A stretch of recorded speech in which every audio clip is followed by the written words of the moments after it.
February 13th, 1977. Winter. The world lies in silence, broken only by the wind that stirs the tree branches outside the windows. In a modest second-floor apartment on the edge of Boston, warmth lingered, almost to the point of comfort. Jonathan Burge lay awake in bed, listening to his wife's steady breathing. He had long ago learned to read her state through sound alone. A regular rhythm meant she was asleep. A quicker pace meant unease, even in dreams. Tonight it was calm, reassuring. He traced the folds of the sheet with his fingers, as though confirming everything around him remained untouched. This was how he anchored himself in a world he hadn't seen in nearly 10 years, not since the grenade blast in Vietnam took his sight. His eyes saw nothing, but every other sense had become razor-sharp, which is why he heard something unusual. Not the groan of floorboards, not the ticking of a clock. Something else entirely, something unfamiliar, as if the air itself had thickened, like someone was standing just inches away. He went still, held his breath. The silence that followed was sudden and eerie. No drip from the tap, no hum from the fridge, no distant car horns. Just silence and pressure behind his eyes. "Linda?" he whispered. No answer. He sat up slowly, feet searching for the cold, hard floor. No movement from her side of the bed, no soft rustling of sheets. Nothing. He reached out. Nothing at first. Then his hand met the footboard. Her pillow was gone. He stood, moving carefully like someone who knew every corner of his home better than most who could see. He made his way to the nightstand where the clock always ticked. Its sound reassured him. Time was real. This wasn't a dream. Then, stepping aside, his foot brushed against something soft on the floor. He knelt down. His hand met coldness, then something wet and sticky. His heart pounded. His fingers moved frantically, trying to make sense of what they touched. It was blood. He recoiled violently, as if burned. His voice broke free in a cry torn from deep within.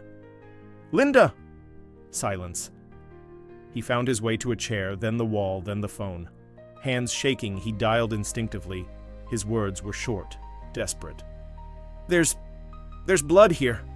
I can't see it, but I know. She's not breathing." 15 minutes later, police stormed the apartment. Boots echoed on wooden floors. Commands rang out. Jonathan stood in the kitchen, leaning against the counter. Blood stained his hands. They found her quickly, between the living room and kitchen, slumped on the floor, arms splayed, one eye open, the other obscured by blood, shot in the back of the head. A voice said quietly, "The wife is dead." Another asked, "Who else was in the house?" A long pause. Then finally, "Only him." They searched the apartment thoroughly. No signs of a break-in, no fingerprints but his. Only one weapon, an old family Colt, kept in the desk drawer. His prints were all over it, blood on his hands, gunpowder in the air. And in the center of it all, a blind man caught in a nightmare he could not see. To the police, he was less a suspect than a mystery demanding answers. The police launched a meticulous search the moment the body was discovered. Everything unfolded quickly, yet with precision. Every drawer, every shelf, every corner of the apartment was inspected. 10 minutes later, an officer emerged from the living room, holding what would soon become the central piece of evidence. It was an old Colt. 45 others, a firearm that had belonged to Jonathan's family for years. It had never been fired before, more of a symbol than a weapon, kept for comfort rather than protection. But now it was empty, and still warm from recent use. Clear fingerprints were found on the slide, sharp and unmistakable. Within an hour, they were matched against the database. Owner, Jonathan Burge. No other prints, no signs of tampering. That was where the case began. Jonathan was still standing by the window when officers wiped his hands, photographed them, and logged the results. Traces of blood remained, dark, nearly black under the flashlight beam. A forensic expert confirmed what everyone already feared.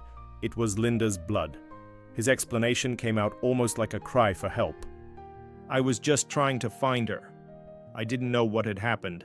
I touched her and realized something was wrong. But to the investigators, this wasn't an excuse. It was confirmation. He had touched the body. He was in the house. He was the first to call for help. And he was alone. Within 2 hours of the police arrival, the house was sealed off. Neighbors were questioned one by one. Some had been asleep, but others had heard something. "Yes," said a man from across the hall. "I heard the shot. Loud." I checked my watch. It was 4 minutes before midnight. "Where did it come from?" "From their window, I'm sure of it," another voice added. I heard her scream. Then everything went silent, like someone hit her. These words were recorded, then handed over to the detectives, then filed as part of the official case. They had heard the shot, they had heard the scream, and they knew who was inside the house that night. Jonathan was born in 1945 in a small town in Massachusetts. At 20, he volunteered to serve in Vietnam. He fought with the U.S. Marine Corps, saw action on the front lines, and survived the brutal Battle of Khe Sanh. In March 1968, a grenade exploded near him.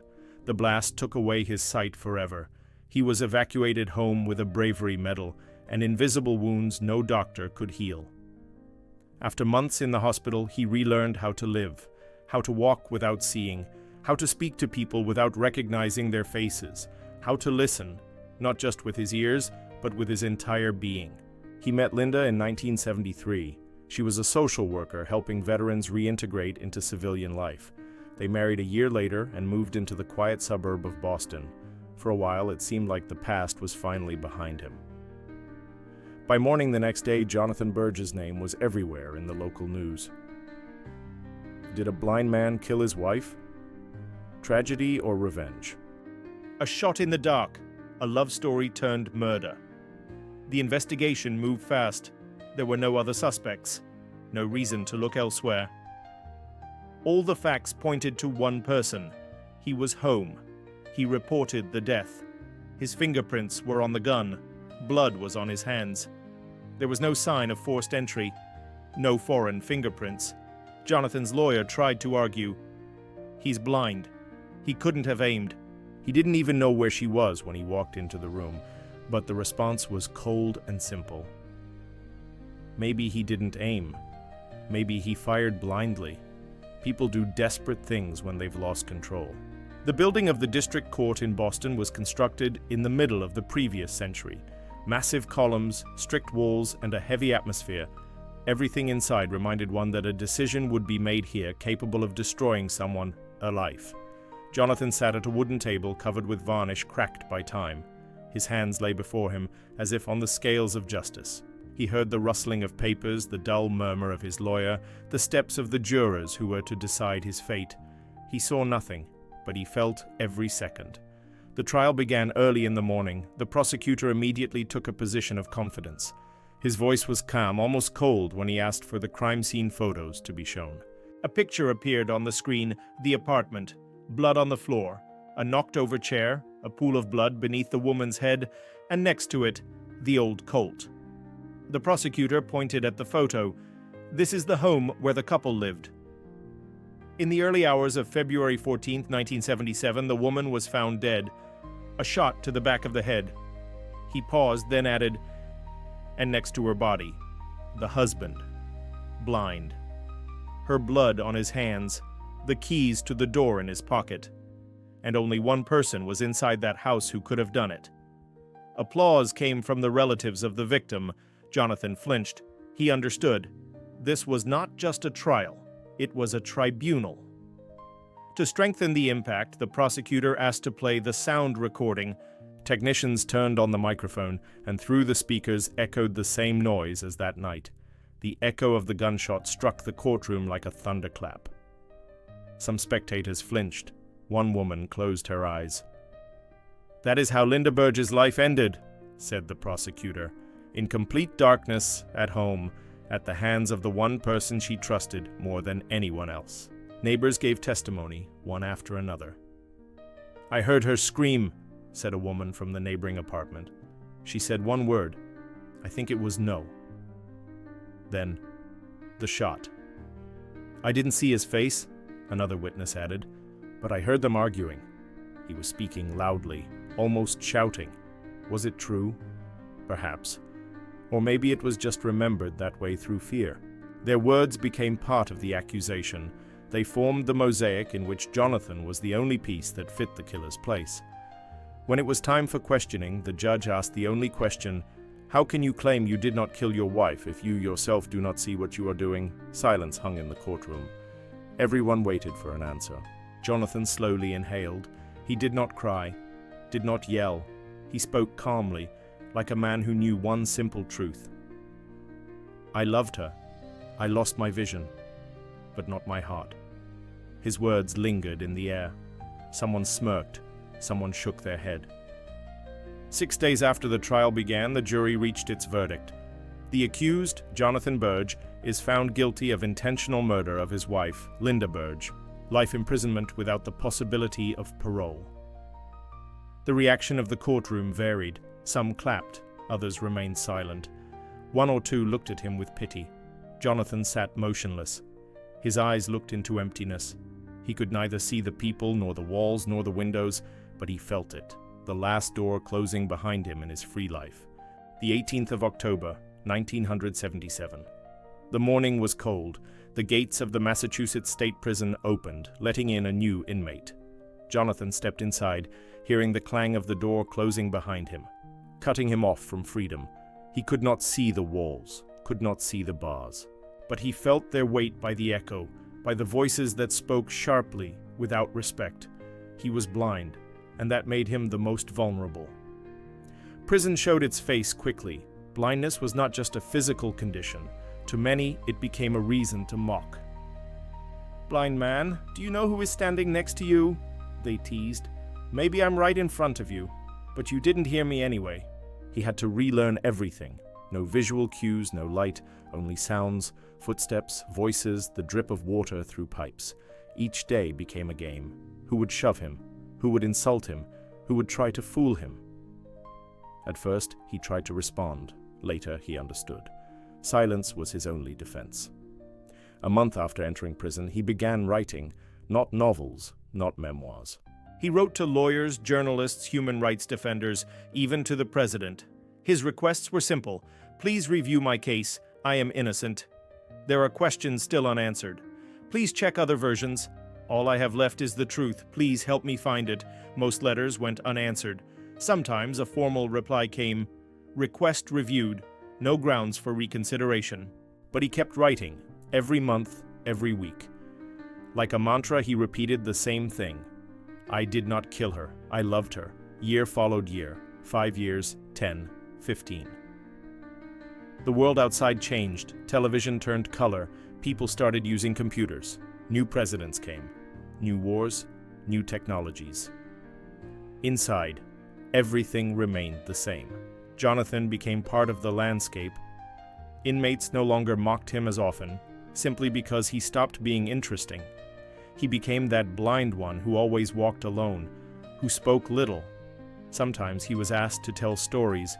His voice was calm, almost lullaby-like. Using his fingers, he read special books for the blind, often about war, about lost friends, about people who also tried to survive. One winter night, he was given news he did not expect. "She was pregnant," said the guard, reading an old medical document. At the time of death, the term was about 3 months. Jonathan froze. He said nothing, only lowered his head, and for the first time in many years he cried. Tears rolled slowly, down his cheeks, along his chin, onto his chest. They fell on the floor, but he could not see them. This was not the cry of a man condemned for a crime. This was the cry of a father who had been robbed of a child, without even knowing it existed. He no longer begged for help. He simply lived, listened, remembered. And every night, lying on his bed, he whispered the same words. "Someday the truth will come out. Someone will learn. Someone will believe me." He did not know when this would happen. Perhaps he would not live to see it. Perhaps no one would ever listen. But he believed. The year was 1997. The world had changed. Technology had advanced. DNA tests had emerged capable of overturning even the most closed cases. But for Jonathan Burge, this was someone else's world. He had long stopped keeping up with the news. He didn't need technology, he only needed the truth. Then one day, a stranger took an interest in his case. He was a private investigator, a special correspondent for several independent publications, a lover of unsolved stories. His name was Richard Lane. He had heard about the case from a lawyer who had been present at the trial years ago and had always believed the verdict to be a mistake. He decided to check everything himself. Lane started with the neighbors, those who had lived in the building 20 years earlier. Most had already died or moved away, but one woman remained. She was 74 years old. Her name was Marilyn Franks. She had lived across from Jonathan's apartment, and she remembered that night. "I didn't tell anyone back then," she said, holding a mug of hot tea. "I was just scared," she recalled. "That night, I woke up from the noise. I looked at the clock, midnight. I glanced out the window, and I saw a young man walking out of their building. He was holding something close to him. He wasn't running. He was just leaving. I didn't see his face, but he was tall, young, dark-haired, and he walked confidently as if he knew what he had done." She added, "It wasn't the face they showed later, not the man they put in prison." A week after this conversation, Lane passed the information to the local police. At first, they ignored him, but then he found support in a lawyer named Caroline Wingate, who specialized in exonerating the wrongfully convicted. Together, they got the case reopened. The court ordered a new examination. Old blood samples were retrieved from storage. Jonathan's DNA was compared to the samples from the crime scene. The results came a month later. A complete mismatch. The blood on the floor did not belong to Jonathan Burge. Michael Thornton never thought he would be caught. He had been a neighbor living in the same building. When he entered Jonathan's apartment, he was looking for money. He knew there was an old safe there. He didn't expect the woman to wake up. He didn't want to kill. But when she screamed, startled, he grabbed a gun and fired. Then he ran. 20 years passed. He changed his name, moved to another city, got married, had children. He had almost forgotten. Until two people stood at his door with a subpoena. "Michael Thornton? We're with the Massachusetts State Police. You need to answer a few questions." After 2 days of interrogation, Michael broke. "I didn't mean to kill her," he said, lowering his head. "I just wanted to steal some money. I thought they were asleep. I didn't know she'd wake up. I didn't plan to shoot, but she started screaming, and He told them everything. How he got into the apartment, how he cracked the safe, how she found him, how he fired, how he ran out, noticing nothing around him. 3 months after the case was reopened, Jonathan received an official notice. "Mr. Burge, the 1977 verdict has been overturned.